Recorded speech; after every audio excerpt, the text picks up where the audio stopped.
Blood runs thicker than imperial law in the shadow districts of Necromunda's fringe settlements, where the families rule with iron fists wrapped in velvet gloves, and where men like me learn that survival means choosing your masters carefully.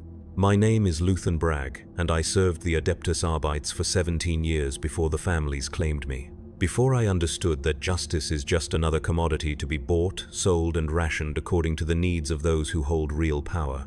The badge meant nothing when measured against blood oaths and generational vendettas that stretch back centuries, carved into the very foundations of the hive cities themselves. I remember the first time I saw Don Macedonio Vex in person. The old man sat behind a desk made from genuine Terran oak, a luxury worth more than most citizens would see in 10 lifetimes, while the air recyclers hummed their mechanical prayers above us. His fingers, thick with rings bearing the sigils of forgotten noble houses, drummed against the wood with the patience of someone who had outlived 3 generations of rivals. The scent of expensive low sticks and incense couldn't quite mask the underlying smell of blood that seemed to follow the families wherever they went. "Former Enforcer Bragg," he said, his voice carrying the weight of absolute authority. "You understand the nature of service, yes? The necessity of loyalty?" I stood at attention, muscle memory from my years in the Arbites keeping my spine straight, even as everything I had believed about law and order crumbled around me. The Don's study was a shrine to power, its walls lined with trophies from conquered rivals, ancient weapons that had tasted the blood of enemy family members, and picked captures of handshake deals that had shaped the fate of entire hive sectors. This was not the crude throne room of some gang leader or the desperate hideout of common criminals.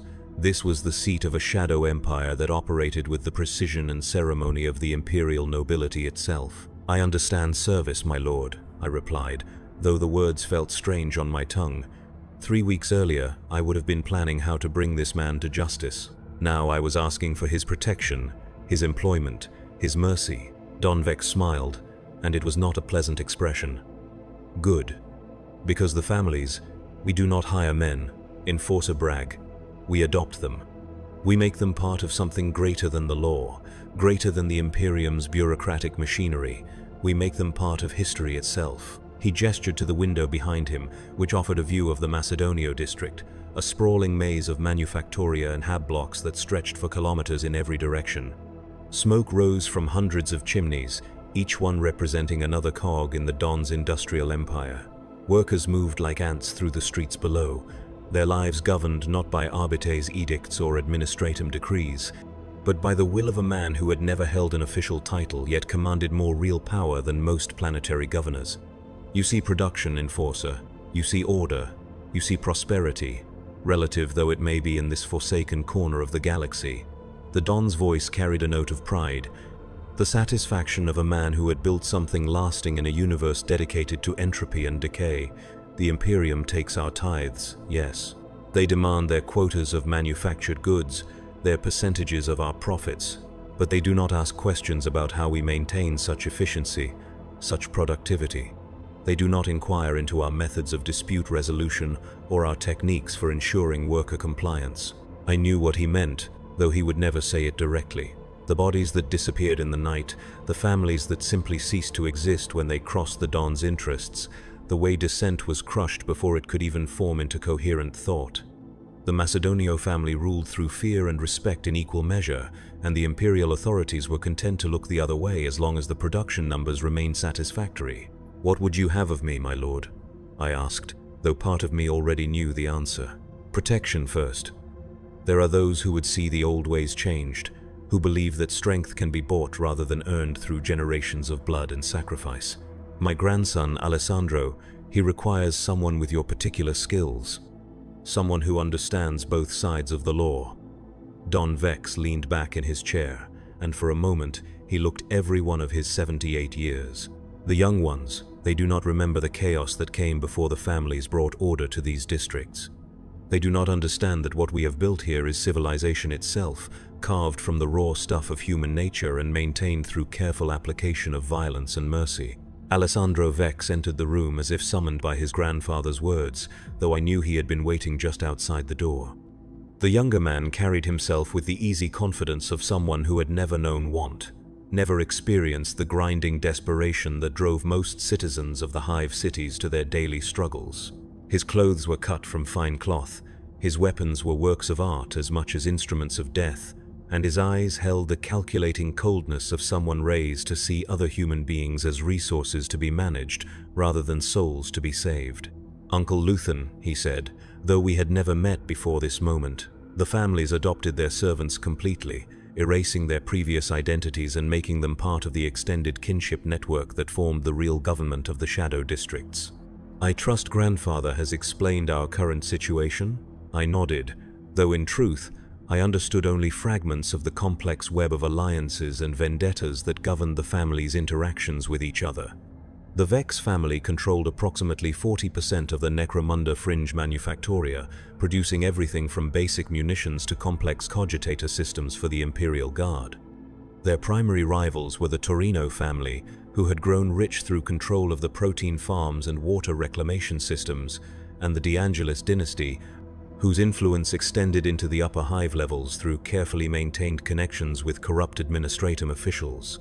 The Torinos believe they can pressure us into accepting unfavorable terms for the new protein contracts. Alessandro continued, settling into a chair across from his grandfather's desk. They have forgotten that respect must be earned through strength, not bought through temporary advantages in the marketplace. Don Torino's son, Marcus, he talks too freely about changing the old agreements, about modernizing our business relationships. The way he said modernizing made it clear that this was not a concept the Vex family viewed favorably. The traditions that governed the family's interactions had been refined over centuries, each ritual and ceremony designed to prevent the kind of total war that would destroy their carefully maintained power structures. Honor duels instead of massacres, negotiated territories instead of endless boundary conflicts, marriages and adoptions instead of simple conquest. It was a system that worked precisely because all parties understood that deviation from the established rules would result in mutually assured destruction. "What does Don Torino want?" I asked, already beginning to think like a bodyguard rather than an enforcer. The threats Alessandro faced would come from multiple directions, not all of them obvious to someone trained in conventional law enforcement. "Everything," Don Vex answered before his grandson could speak. "Marcus Torino wants to consolidate all protein production under his family's control to force us to buy our workers' food at whatever price he chooses to set. He believes that control of basic nutrition gives him leverage over every other family operation in the district.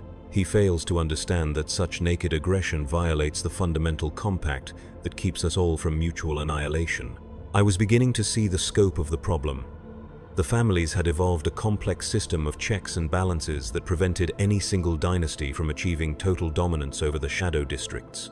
Each family controlled different aspects of the local economy, creating interdependencies that made cooperation more profitable than conquest. The Vex manufacturing empire needed Torino proteins to feed their workers, but the Torinos needed Vex manufactured equipment to maintain their farming operations. The De Angelis family provided the administrative expertise and political connections that allowed both groups to operate without excessive imperial interference. Break any link in that chain, and the entire system would collapse into chaos. "When do I start?" I asked, though the question was merely a formality. The moment I had walked into Don Vex's study, my old life as an enforcer had ended. There would be no going back to the simple certainties of imperial law, no return to the comfortable illusion that justice and order were the same thing. "You started the moment you accepted our hospitality," Alessandro replied with a smile that reminded me uncomfortably of his grandfather's expression. "Family takes care of family, Uncle Luthen, always and forever, until death claims us all." The next 3 months passed in a blur of carefully orchestrated violence and elaborate ceremony. I learned that being a bodyguard for a family scion required skills that went far beyond simple protection work. Alessandro moved through a world where every handshake carried potential significance, where the choice of wine served at dinner could signal the beginning of a new alliance or the end of an old friendship, where the seating arrangements at formal gatherings were studied by enemy analysts for hints about shifting power dynamics within the family hierarchy. I watched him conduct business meetings that resembled diplomatic summits between miniature nation-states, complete with formal protocols that had been refined over generations of careful practice. The families maintained their own intelligence networks, their own systems of law and punishment, their own military forces disguised as private security firms. They negotiated treaties with each other that covered everything from territorial boundaries to marriage contracts, and they enforced those agreements with a level of violence that would have impressed an Imperial Guard colonel. The Torino situation escalated slowly, like a poison working its way through a healthy body. At first, there were simply delays in food deliveries, minor quality issues that could be explained away as normal business problems. Then came the rumors that Don Torino was meeting with representatives from off-world trading cartels, exploring options that would bypass the traditional family networks entirely.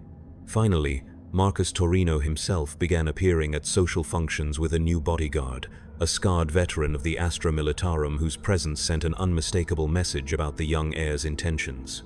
"He means to break the compact," Alessandro told me as we prepared for what would prove to be the last peaceful gathering of the three major families.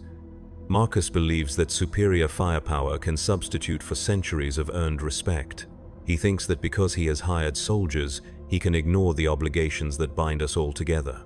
The dinner was held in neutral territory, a restaurant owned by a minor family whose continued existence depended on their ability to provide safe meeting spaces for their more powerful neighbors. The establishment occupied the entire top floor of a mid-hive spire, its windows offering spectacular views of the industrial districts that formed the real heart of family power. Servers moved between tables with the silent efficiency of well-trained soldiers, each one carefully vetted to ensure they posed no security risk to the assembled dignitaries. Don Vex sat at the head of the main table, his presence commanding respect even from his rivals. To his right sat Don Torino, a heavy-set man whose expensive clothes could not quite disguise the brutality that had earned him his position. Don De Angelis occupied the seat of honor to Vex's left, her sharp eyes constantly evaluating the other guests for signs of weakness or opportunity. The three family heads represented centuries of accumulated power and influence, each one capable of affecting the lives of millions of citizens through their decisions. I positioned myself where I could observe all the entrances to the dining room while keeping Alessandro within easy reach. The other bodyguards had taken similar positions, creating a complex web of overlapping fields of fire that ensured any violence would be brief and decisive. We all understood that this gathering was as much about demonstrating strength as it was about negotiating new agreements. The conversation during dinner was carefully neutral, touching on subjects that allowed each Don to display their knowledge and sophistication without revealing anything significant about their current strategic thinking. They discussed art, literature, and philosophy with the easy erudition of people who had received the finest education that money could buy. They traded stories about mutual acquaintances and shared memories from their younger days, when the current generation of family leaders had been learning their trades under the guidance of their predecessors. But beneath the polite surface, tensions were building toward an inevitable explosion. Marcus Torino drank too much wine and spoke too freely about his plans for modernizing the family businesses. Alessandro responded with subtle insults disguised as compliments, questioning whether the younger Torino had properly understood the lessons his father had tried to teach him. The bodyguards grew increasingly alert as the evening progressed, each of us recognizing the signs of approaching violence.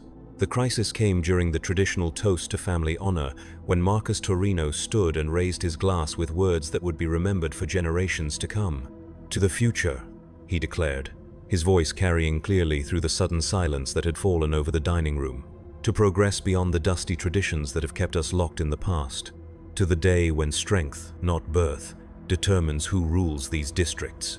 The insult was so profound, so comprehensive in its rejection of everything the families represented, that for a moment no one seemed capable of responding. Don Torino's face had gone pale with shock and horror as he realized what his son had just done. The other diners sat frozen, understanding that they were witnessing the moment when decades of careful peace would finally shatter. Don Vex stood slowly, his movements deliberate and controlled despite the rage that I could see building behind his eyes. When he spoke, his voice was quiet, almost conversational, but every word carried the weight of absolute finality. "Young Marcus," he said, "your father has failed to teach you the most basic lesson of family life. Respect is not earned through strength alone. It is built through generations of keeping one's word, of honoring obligations even when they become inconvenient, of understanding that we are all part of something greater than our individual ambitions." The old Don reached into his jacket and withdrew a single black rose, a symbol whose meaning everyone in the room understood immediately. In the complex ceremonial language of the families, the black rose represented a formal declaration of blood feud, a statement that normal diplomatic relations had ended and that only violence could resolve the dispute. The Vex family withdraws its recognition of Marcus Torino as his father's legitimate heir. Don Vex continued, placing the rose on the table between them. We call upon the other families to witness this declaration and to choose their positions accordingly. Marcus Torino's face flushed with anger, and his hand moved toward the weapon at his belt. His bodyguard stepped forward, ready to support his employer in what would become a massacre if violence erupted in this confined space. Every other person in the room understood that we were seconds away from a bloodbath that would destroy decades of careful alliance building. But Don Torino himself moved faster than any of his younger companions. The old man's hand clamped down on his son's wrist with surprising strength, preventing the younger Torino from drawing his weapon. With his other hand, he grabbed the black rose from the table and crushed it between his fingers, the gesture serving as both apology and promise. "My son speaks from inexperience and too much wine," Don Torino said, his voice heavy with the knowledge of what this moment was costing him. "He will learn better manners, or he will learn that the family's continued survival requires sometimes painful choices." The immediate crisis had passed, but everyone present understood that the damage could not be undone. The compact between the families had been weakened, perhaps fatally, by Marcus Torino's public rejection of their shared values. Trust, once broken, could never be completely restored, no matter how many apologies were offered or ceremonies of reconciliation performed. The dinner concluded in strained silence, with each family group departing under heavy security. As we made our way back to the Vex compound, Alessandro was unusually quiet, his mind clearly working through the implications of what had just occurred. "War is coming," he said finally, as our armored transport wound its way through the narrow streets of the manufacturing district. Not immediately perhaps, but eventually. Marcus will not forget tonight's humiliation, and his pride will not allow him to accept his father's wisdom. The question is whether we can prepare adequately for what's coming. I nodded, though my thoughts were focused on more immediate concerns. If war was indeed coming, then my job as Alessandro's bodyguard was about to become considerably more challenging.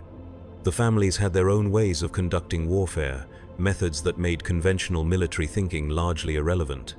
Assassination and sabotage would be more important than pitched battles, intelligence networks more valuable than heavy weapons, loyalty more crucial than tactical brilliance. Over the following weeks, the signs of approaching conflict became impossible to ignore. Workers at Torino facilities began disappearing, their families receiving generous compensation packages but no explanations about where their loved ones had gone. Shipments of raw materials experienced mysterious delays, forcing Vex Manufactoria to reduce production schedules for the first time in decades. Small explosions damaged infrastructure throughout the district, each incident carefully calculated to inconvenience rivals without causing enough destruction to attract unwanted imperial attention. The Shadow War had begun, though it would be months before the violence escalated to the point where outside observers would recognize it as actual warfare.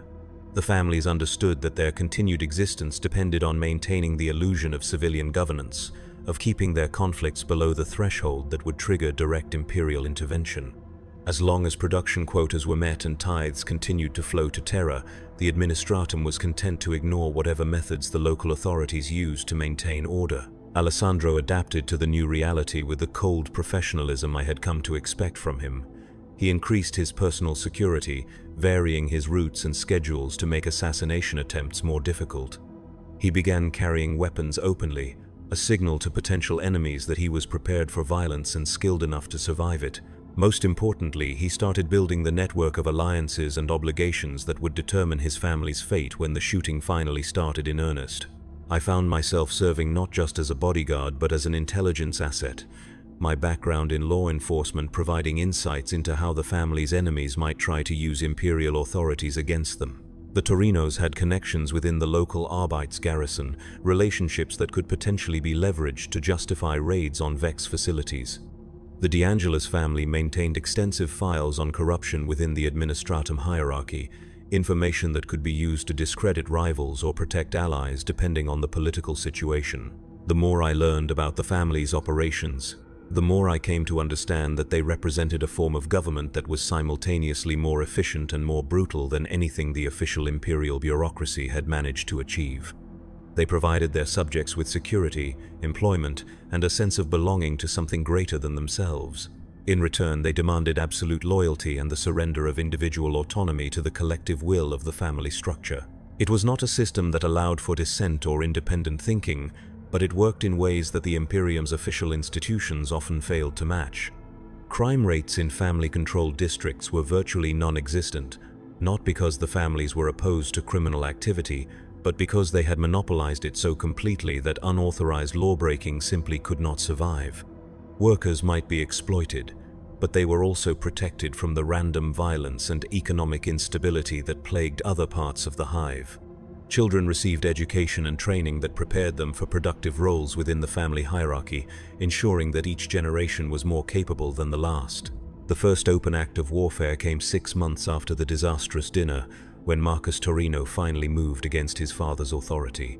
The younger man had spent the intervening time building his own power base within the family structure, recruiting allies among relatives who felt that Don Torino had become too cautious in his old age. His supporters argued that the traditional approaches to inter-family conflict were no longer adequate in an era when off-world corporations and imperial bureaucrats could be bought and sold like any other commodity. The coup was swift and professionally executed. Don Torino died in his sleep, apparently of natural causes, though everyone who understood family politics knew better. Marcus assumed control of the Torino operations with minimal opposition, his father's most loyal supporters having either been bought off or eliminated during the months of careful preparation. Within hours of the announcement of his father's death, the new Don Torino was meeting with representatives from trading cartels that had no respect for the traditional boundaries between family territories. "He's going to flood the market," Alessandro told me as we reviewed intelligence reports about the new regime's plans. "Marcus intends to use his father's off-world connections to import cheap proteins from agricultural worlds, undercutting our local production costs and forcing us to accept whatever terms he chooses to offer. It's a sound business strategy if you ignore the fact that it will destroy the economic foundations that keep this entire district stable." I was beginning to understand the deeper implications of Marcus Torino's revolution. The family system worked because it created mutual dependencies that made cooperation more profitable than competition. Each dynasty specialized in different aspects of the local economy, trading their products and services through carefully negotiated agreements that ensured everyone's continued prosperity. Introduce outside competition, and the entire structure would collapse as families desperately tried to maintain their market positions through increasingly desperate measures. "What are our options?" I asked, though I suspected I already knew the answer. Alessandro's expression was grim as he outlined the family's strategic situation. "We can try to negotiate a new compact that takes Marcus's changed circumstances into account, but that would mean accepting a significantly weakened position relative to the Torinos. We can attempt to build our own alliances with off-world interests, though that approach carries the risk of triggering a trade war that could destroy all of us. Or we can remove Marcus before he can implement his plans, knowing that such action will almost certainly lead to open warfare between the families." None of the choices were particularly appealing, but that was the nature of leadership in a system based on violence and coercion. Someone would have to make the hard decisions that would determine the fate of millions of people, and the luxury of moral certainty was not available to those who wielded real power in the shadow districts. The decision was made for us 3 days later, when Marcus Torino attempted to have Alessandro killed during what should have been a routine business meeting. The attack was clumsy by family standards, relying on hired assassins rather than the subtle methods that had served the dynasties well for centuries. Alessandro survived only because his grandfather had insisted on overwhelming security for all public appearances, and because I had spent months studying the tactical approaches that enemies might use against us. The assassins struck as we were leaving a manufacturing facility that Alessandro had been inspecting, their weapons firing from concealed positions among the industrial equipment that lined the factory floor. I threw myself between Alessandro and the gunman, my carapace armor absorbing rounds that would have killed an unprotected target. Return fire from our security team was swift and accurate, eliminating the immediate threat before any of our people could be seriously injured. But the message had been delivered with unmistakable clarity. The old rules no longer applied, and the families would have to adapt to a new reality where survival depended on firepower rather than diplomacy. "So be it," Don Vex said when we reported the attack to him. The old man's voice was calm, almost relieved, as if he had been waiting for this moment for months. "Marcus has chosen his path, and we must choose ours. Alessandro, You will coordinate with the De Angelis family to ensure their neutrality in what comes next. I suspect Donna Elena will be amenable to an arrangement that eliminates our mutual problem while preserving her family's interests. The war that followed was unlike anything I had experienced during my years as an enforcer. There were no clear battle lines, no uniformed armies, no obvious distinction between combatants and civilians. Instead, there was a complex web of loyalties and betrayals that shifted daily as various factions within each family chose their sides in the larger conflict. Workers disappeared from their posts, either recruited as soldiers or eliminated as security risks. Manufactoria that had operated for centuries suddenly went silent as their owners were assassinated or their facilities sabotaged. Supply chains that had functioned smoothly for generations broke down as traditional agreements became casualties of the escalating violence. I found myself serving not just as Alessandro's bodyguard, but as a military advisor, my law enforcement training providing insights into tactical planning that proved surprisingly relevant to family warfare. We established safe houses throughout the district, created communication networks that could function even under heavy surveillance, and developed contingency plans for scenarios ranging from assassination attempts to full-scale imperial intervention. The Torino forces proved more formidable than anyone had expected. Marcus had used his father's off-world connections to import not just cheap food, but also advanced weaponry and experienced mercenaries. His soldiers fought with the discipline of Imperial Guard veterans rather than the undisciplined enthusiasm typical of gang warfare. More troubling still, they seemed to have detailed intelligence about Vex family operations, suggesting that Marcus had been planning this conflict for far longer than anyone had realized. He has people inside our organization, Alessandro told me after reviewing reports from the latest series of attacks. Someone with access to our security protocols, our safe house locations, our operational planning. We're going to have to assume that everything we've done over the past year has been compromised. The paranoia that followed was almost as destructive as the direct military action. Family members who had worked together for decades began viewing each other with suspicion, wondering who might have been bought or coerced into betraying their obligations. Traditional chains of command broke down as information became too dangerous to share, leaving individual units to operate independently without coordination or strategic guidance. It was during this period of chaos that I began to understand the true nature of the family's relationship with the broader imperial system. The violence that was tearing the district apart remained largely invisible to outside observers, carefully contained within the shadow economy that the families had created. Production quotas continued to be met, though the factories were now operated by armed guards rather than civilian supervisors. Tithes flowed to Terra on schedule, though the money was now blood-soaked in ways that would have horrified more squeamish imperial officials. The Adeptus Arbites were aware of the conflict, of course, but their response was limited to ensuring that the violence did not spill over into areas where it might affect imperial interests directly. As long as the families kept their war contained within their own territories, the forces of law and order were content to treat the entire situation as an internal matter, requiring no outside intervention. "The Imperium needs us," Don Vex explained during one of our strategy sessions, his words carrying the bitter wisdom of a man who had spent his entire life navigating the contradictions of imperial governance.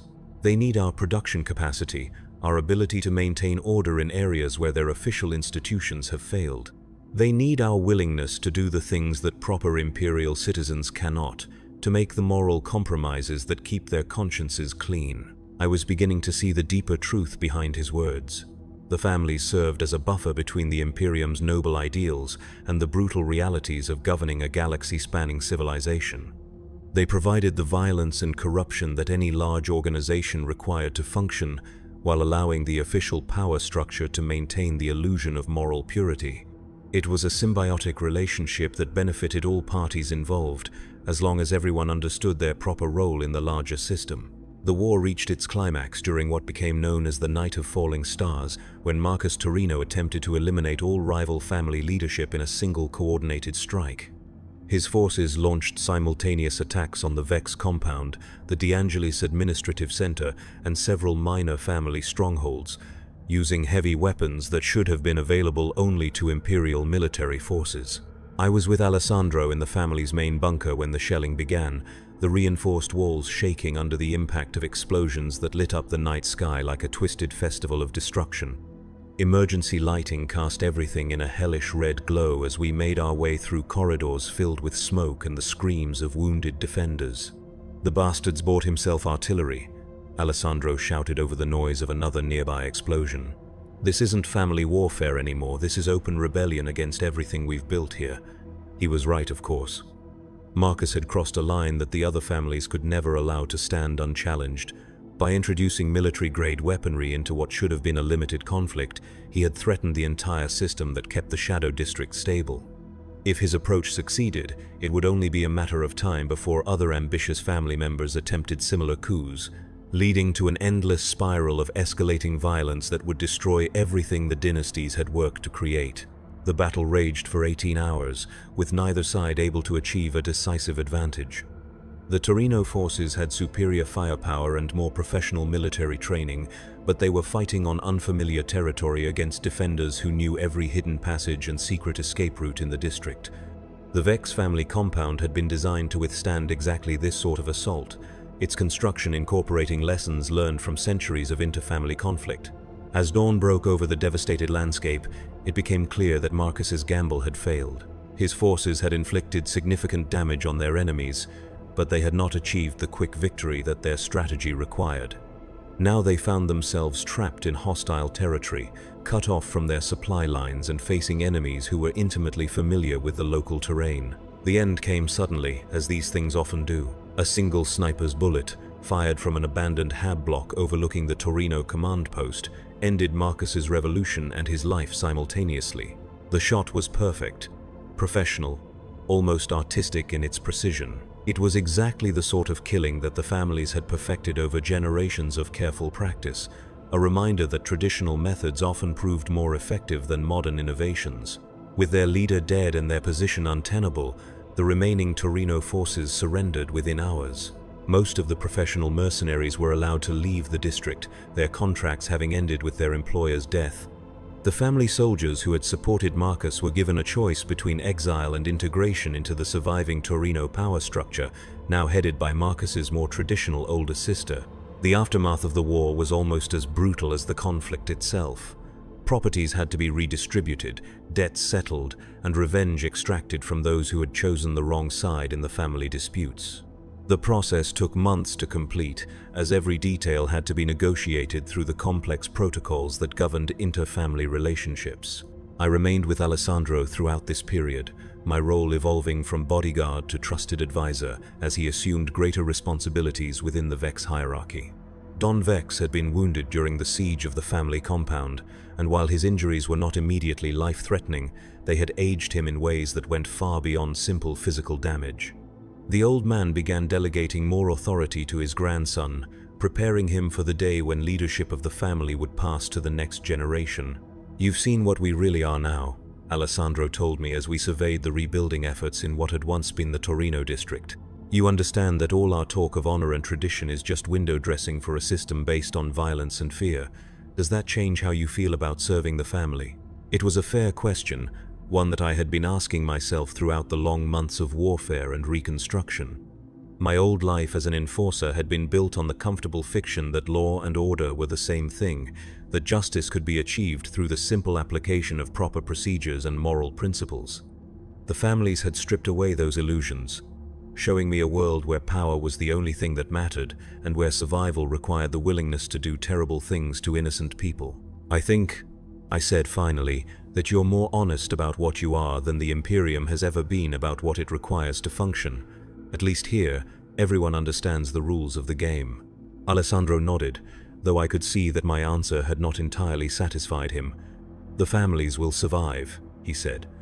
"They always have, because they provide something that people need more than they need justice or fairness or any of the other abstract concepts that philosophers argue about. They provide certainty in an uncertain universe, structure in the face of chaos, belonging for those who have nothing else to hold on to." He was probably right, I realized. The families would adapt to whatever changes the future might bring, as they had adapted to everything else the galaxy had thrown at them over the centuries. They would find new ways to serve the Imperium's needs while maintaining their own independence, new methods of balancing cooperation and competition among themselves, new traditions to replace the ones that had been destroyed during the recent conflict. And men like me would continue to serve them, not because we believed in their cause or admired their methods, but because they offered the only stable employment available in a universe where stability was the rarest and most precious commodity of all. We would be their soldiers and their enforcers, their bodyguards and their executioners, their loyal servants until death claimed us, or they found more useful tools to serve their purposes. The families of Necromunda's shadow districts represented everything that was wrong with the imperial system and everything that was necessary for its continued survival. They were parasites and protectors, criminals and kings, destroyers and creators rolled into single organizations that defied simple moral categorization. They were, in short, exactly what the galaxy deserved, and exactly what it required to function in an age where idealism had become the most dangerous luxury anyone could afford. As I watched Alessandro plan for the family's future, I knew that my own fate was now inextricably linked to theirs. I had chosen my side in the shadow war that governed the real corridors of power, and there would be no going back to the simple certainties of my previous life. The families had claimed me as completely as they had claimed every other soul in their domain, making me part of something larger and more terrible than I had ever imagined possible.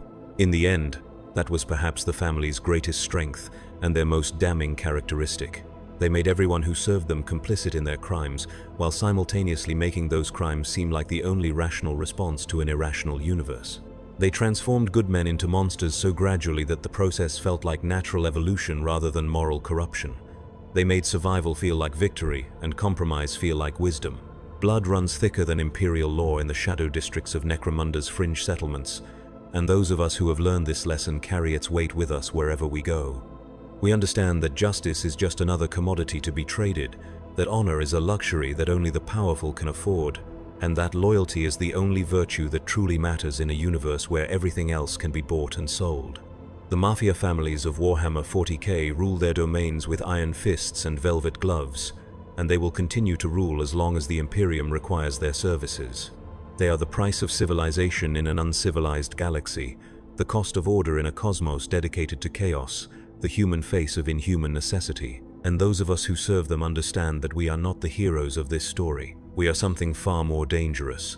We are the people who make the heroes possible by doing the things that heroes cannot do, by making the compromises that heroes cannot make, by accepting the guilt that heroes cannot bear. In the end, perhaps that is enough. Perhaps that is all that any of us can hope to be in a universe where survival itself requires the surrender of everything we once believed about right and wrong, about justice and mercy, about the possibility of redemption in a galaxy that has forgotten what it means to be saved.